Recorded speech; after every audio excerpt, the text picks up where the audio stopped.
Dans la description, il a raison surtout, Bruno Retailleau. C'est vrai que quand il dit que nos frontières sont devenues...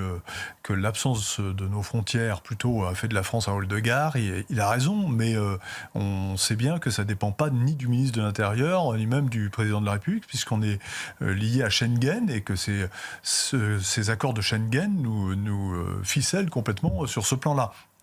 Quand il dit qu'il faut reprendre le contrôle de l'immigration, évidemment, il y a beaucoup de Français, en tout cas de droite, qui sont d'accord, même au-delà de la droite, puisqu'il y a une large majorité des Français qui sont d'accord avec ça.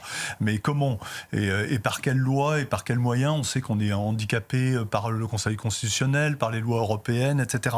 Quand il parle de lutter contre l'insécurité, on est d'accord. Quand il parle de l'invasion migratoire avec 500 000 personnes qui franchissent la frontière tous les ans, et qu'il dit que les premières victimes, ce sont les immigrés, bien sûr, mais les Français aussi, mais il n'indique pas vraiment, si vous voulez, comment renverser cette situation.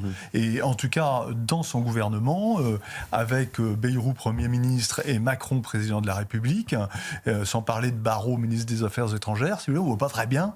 Mais il a la volonté de faire, il reste dans son couvernement, évidemment. Mais après, est-ce qu'il a les moyens de sa politique qu'il a détaillés hier, et qui sont réels, mais qui sont lilliputiens par rapport à l'ampleur de la tâche. Donc il faut renverser la table, et pour l'instant, on ne voit pas, malheureusement, c'est ce qu'il avait annoncé, Bruno Retailleau renverser la table.